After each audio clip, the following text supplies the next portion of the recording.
Hi student, good morning. तो twelfth के Hindi medium में हम लोग मूलरता पढ़ रहे थे, जहाँ सूत्र बताए थे m बराबर एक्स बटा वाई इंटू 1000/v। ये था मिलीलीटर के केस में। अगर लीटर के केस में होगा तो ऊपर में 1000 से गुना नहीं होगा। एक्स और वाई था विलय का, जहाँ एक्स था विलय का द्रव्यमान ग्राम में और वाई था विलय का सूत्रभार ग्राम पर मोल में, अभी था आयतन। तो आपको कुछ कुछ तत्वों का सूत्रभार याद होना जरूरी है, तब आप नॉमरिकल कर पाएंगे। तो प्रीवियस क्लास के बाद ये न्यू क्लास है, तो यहाँ से मोलारता से ये टॉपिक शुरू होगा। आज नॉमेरिकल हम लोग देखेंगे एनसीईआरटी का।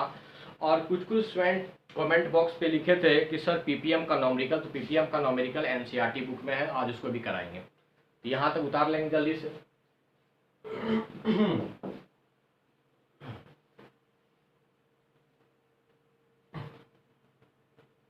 सूत्रभार बहुत इंपॉर्टेंट टॉपिक होता है, जिससे आप नॉमरिकल बनाएंगे। तो देख लेते हैं, कम से कम 20 तत्व का सूत्रभार आपको याद रखना है। मतलब परमाणु द्रव्यमान,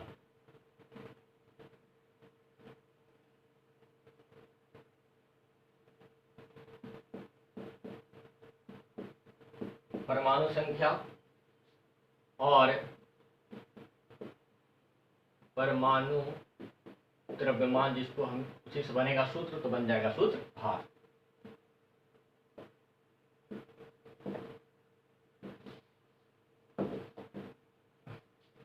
तो hydrogen, helium, lithium, beryllium, boron, carbon, nitrogen, oxygen, fluorine, neon, sodium, magnesium, aluminium, silicon, phosphorus, sulphur, chlorine, argon, potassium और कैल्शियम। तो ठीक है, इसका एक रूल है कि आप जनरली देखेंगे, जो सम संख्या होगा उसका गुना 2 हो जाएगा तो उसका निकल जाएगा द्रव्यमान। अब विषम रहेगा तो उसका गुना 2 + 1। ये फॉलो करेगा बस 20 एटॉमिक नंबर तक। हाइड्रोजन इसमें एक्सेप्शन है, नाइट्रोजन एक्सेप्शन हो जाएगा और क्लोरीन एक्सेप्शन हो जाएगा। इसका होता पड़ा संख्या 1, 2, 3, 4, 5, 6, 7, 8, 9, 10, 11, 12, 13, 14, 15, 16, 17, 18, 19 और 20। अब क्या है सर, हाइड्रोजन का परमाणु द्रव्यमान एक ही रहता है, होता है जनरली 1.008 यू। यू मतलब परमाणु द्रव्यमान इकाई, इसको सूचित करते हैं, या एमयू से। हीलियम क्या है, परमाणु संख्या क्या है भाई, 2। 2 क्या है, सम, तो 2 × 2 क्या हो गया, 4। ये 3 है, क्या है, विषम, तो 3 दूनी 6, 7 हो गया। यही पैटर्न पे लिखना है। 4 दूनी 8 हो गया, 5 दूनी 10 हो गया, 1 11, 6 दूनी 12 हो गया। इसका याद रखना, 14 15 दोनों होता है। 8 दूनी 16 है, 9 दूनी 18, 19, ये 20 हो गया, ये 23, 24, 26, 27, ये 28 है, ये 31, ये 32 है, 35.5, 18 दूनी 36 हो गया, 38 से 39 और ये हो गया 40। लेकिन कुछ कुछ तत्वों का आपको दिमाग में रखना है, जैसे कोबाल्ट का होता है 58, लोहा का होता है 56, आयोडीन का होता है 126। फिर कुछ कुछ तत्वों को आपको दिमाग में रखना पड़ेगा, इलेक्ट्रॉनिक विन्यास, जिससे आप क्वेश्चन बना सकते हैं। इसको उतार लें, अब क्वेश्चन शुरू करेंगे हम लोग।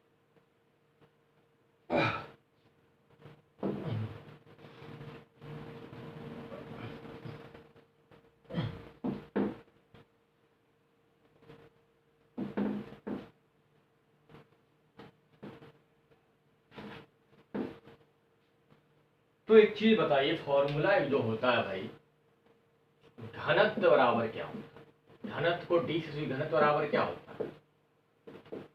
द्रव्यमान बटा आयतन, मतलब m बटा v हो जाए, है ना। तो सर ऐसा क्यों लिखे? मोलरता का जो फॉर्मूला लिखे थे, क्या लिखे थे फॉर्मूला? m बराबर x गुना 1000 बटा y गुना v। तो जब देखें यहाँ d बराबर क्या होता है भाई, m बाई v, तो v बराबर क्या हो जाएगा? तो v बराबर हो जाएगा m बटा t, मतलब द्रव्यमान बटा घनत्व। तो v की जगह क्या लिख सकते हैं? m बटा d, d ऊपर हो जाएगा। याद रखना v किसका था? विलियन का। तो m और d भी किसका हो जाएगा? विलियन का। अब हम लोग क्वेश्चन शुरू करेंगे। एनसीईआरटी बुक है, रख निकाल लीजिए जल्दी से, मिटाते हैं इसको।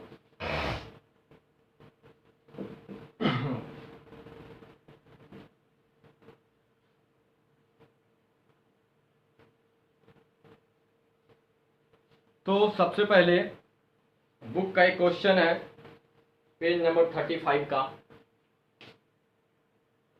पेज नंबर 35 का है, उदाहरण का क्वेश्चन है।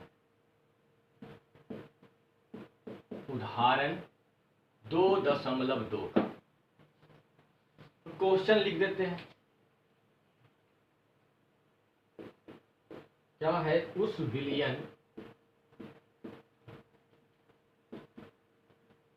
विलयन की मोलरता की गणना कीजिए जिसमें 5 ग्राम NaOH को 450 मिलीलीटर विलयन में घुला हुआ है। ठीक है भाई, क्वेश्चन लिख ली। तो पहले देखिए क्वेश्चन में क्या मिलीलीटर है, घनत्व का चर्चा है नहीं, ग्राम का चर्चा है। तो कौन सा सूत्र लगेगा? सबसे पहले क्या करो, विलय प्लस विलायक बराबर क्या हो जाएगा भाई?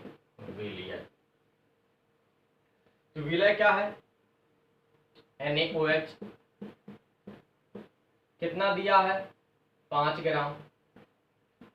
तो बताया थे ग्राम को क्या यूज करेंगे? x से। अब सोडियम हाइड्रोक्साइड एक सूत्र है, तो उसका क्या निकालेंगे? सूत्र भाग, जिससे y निकलेगा। तो देख लेंगे सोडियम का कितना था, इससे पहले जो लिखा थे डायग्राम, सोडियम का होता है 23, ठीक है। ऑक्सीजन का होगा 16 और इसका है 1। तो जोड़ देंगे, कितना हो गया? 40 ग्राम पर मोल। और विलियन कितना दिया है? विलियन दिया है 50 या 500 दिया है क्या? 450 दिया है ना, 450 मिलीलीटर। ठीक, तो देखें कौन सूत्र लगेगा? मिलीलीटर भी है, घनत्व तो नहीं है, तो सूत्र कौन वाला लगेगा? m बराबर बताए थे x गुना 1000 बटा y गुना भी, क्या चीज में? मिलीलीटर। x कितना है भाई? 5 गुना 1000, y कितना हो गया? 40 गुना 250, 450। सॉल्व कर लेंगे, आंसर आपका आ जाएगा। 5 से कितना बार में कटेगा? 8 बार में।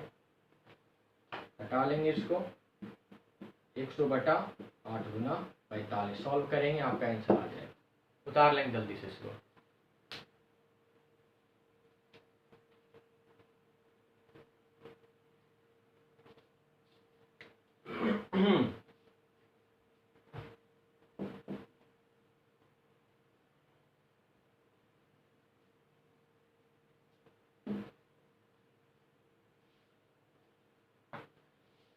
बन गए क्वेश्चन।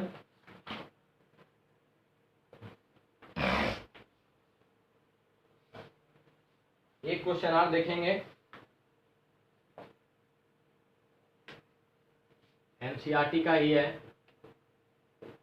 पेज नंबर 58 का है, 2.4। निकाल लीजिए जल्दी से बुक, अगर बुक है तो बहुत अच्छा बात है। क्या है क्वेश्चन भाई?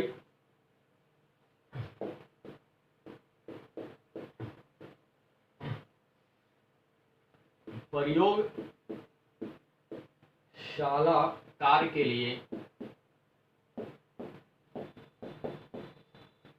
लिए प्रयोग में लाया गया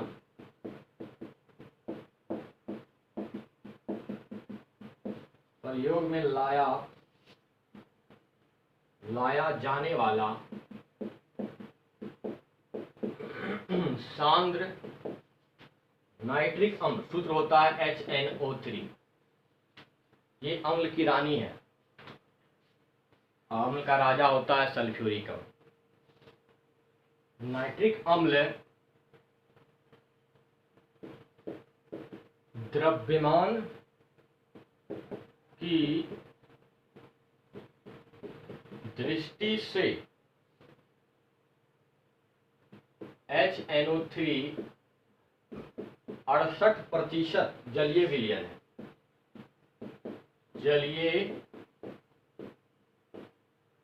है। ठीक है भाई। जिसका घनत्व दिया है, घनत्व क्या दिया है भाई? 1.504 ग्राम बटा मिलीलीटर। तो क्या बताना है हमको? मोलरता क्या होगा, यही आपका क्वेश्चन है। तो सबसे पहले हम लोग पढ़े थे विलयन का इकाई में, सबसे पहले प्रतिशत में द्रव्यमान प्रतिशत। तो द्रव्यमान प्रतिशत और मोलरता दोनों को एक करके दिया गया है क्वेश्चन। तो देखते हैं भाई कैसे बनेगा। तो सबसे पहले हम बता रहे क्वेश्चन क्या है, सांद्र है। तो हम पढ़े थे सांद्र विलयन में जल की मात्रा कम होती है और आपका अम्ल है तो अम्ल की मात्रा अधिक होगी, बता चुके थे। इसी कारण ये 68%। और जल हमेशा क्या होगा? विलायक, याद रखिएगा। लेकिन सांद्र में जल का मान कम होता है। तो विलय प्लस विलायक बराबर विलयन। ठीक है भाई। विलय क्या है? नाइट्रिक अम्ल की रानी है, रानी जी। तो क्या हो गया? 1 + 14 + 48 जोड़ देंगे, कितना हो गया? 63 ग्राम पर मोल। कितना दिया है? 68%। किसका दृष्टि से? द्रव्यमान। तो मतलब ये हो गया 68 ग्राम, काहे तर द्रव्यमान है। तो अगर ये 68% है तो विलयन हमेशा कितना प्रतिशत होता है? 100। मतलब ये हो गया 100 ग्राम। तो विलायक हो जाएगा 32, जिसका हमको कोई यूज नहीं है। अब हम लोग थोड़ा देर पहले ही घनत्व का एक सूत्र लिखे थे, उस सूत्र से ये बन जाएगा जल्दी से। तो क्या था सूत्र? m बराबर x गुना 1000 गुना d बटा y गुना m। तो m किसका था? ये दोनों था विलयन का। तो x कितना हो गया भाई? 68 ग्राम गुना 1000, घनत्व हो गया 1.504 बटा y हो गया 63 गुना हो गया 100। सॉल्व करेंगे आपका आंसर आ जाएगा।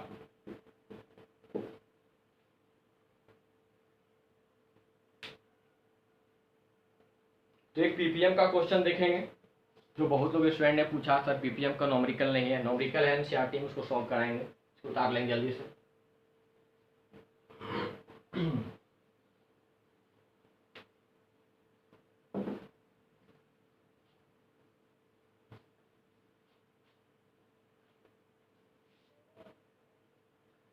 पीपीएम का फुल फॉर्म बताए थे पार्ट पर मिलियन।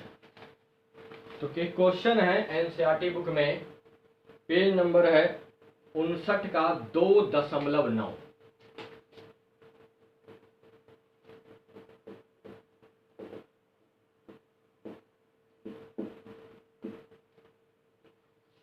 क्या है क्वेश्चन, थोड़ा देख लेते हैं।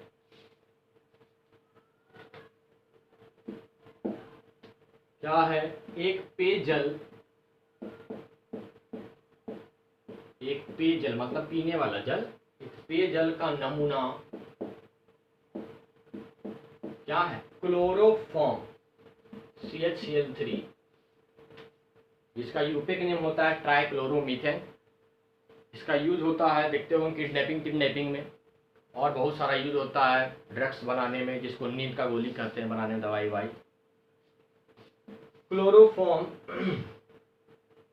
से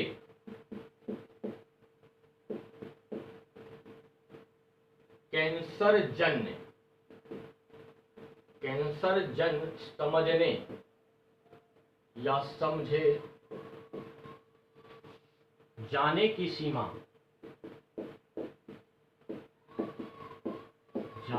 सीमा तक बहुत अधिक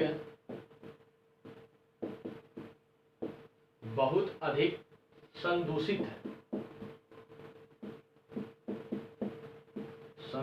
है।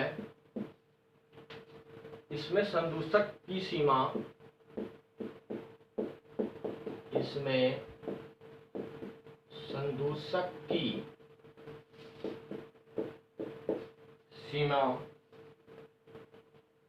15 ppm है।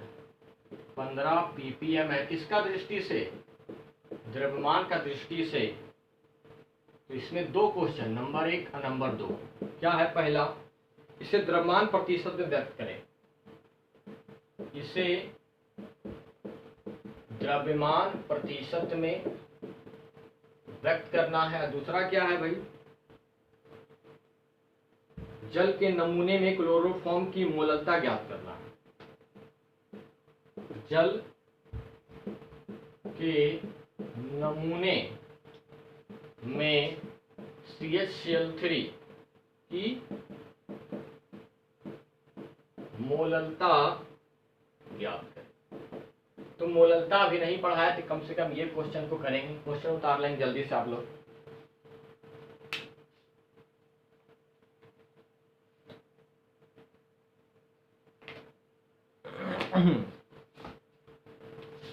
तो क्या है भाई? किसका दृष्टि से बोला है? द्रव्यमान का दृष्टि से। तो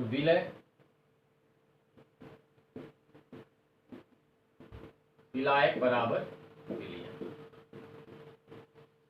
तो द्रव्यमान की दृष्टि से बनाना है तो याद रखिएगा, द्रव्यमान का दृष्टि में हमेशा क्या होगा?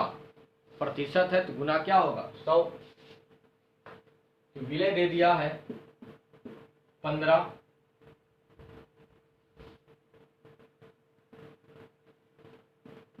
ppm है। तो इसमें जो आपका विलयन हो जाएगा, जैसे 15 ppm 10 के पावर क्या हो जाता है? 6 हो जाता है। तो मतलब विलय बहुत कम मात्रा में है, ये विलयन ही हो गया। अब आप ही बताइए, 15 जैसे आपका जो ये है क्लोरोफॉर्म, मतलब ये क्या हो जाएगा? 10 के पावर 6 प्लस 15। तो इसको हम ऐसे लिख सकते हैं सीधा 10 के पावर 6। सॉल्व करने में आसानी होगा। क्या करें? पेयजल का नमूना में कैंसर जन्य समझने जाने की सीमा तक बहुत अधिक संसूचित है। इसमें संदूषक की मात्रा 15 ppm द्रव्यमान की दृष्टि से, मतलब 15 है मात्रा। तो क्या हो जाएगा? द्रव्यमान बराबर क्या हो जाएगा? ये विलय हो गया 15, टोटल विलयन क्या हो गया? 10 के पावर 6। इसको नेग्लिजिबल ले लेंगे और गुना हो गया 100। घटा देते हैं भाई, 10 के पावर 4 हो गया। क्या हो गया? 1.5 गुना 10 के पावर -3। लीजिए, एक ppm का क्वेश्चन बन गया। उतार लेंगे जल्दी से।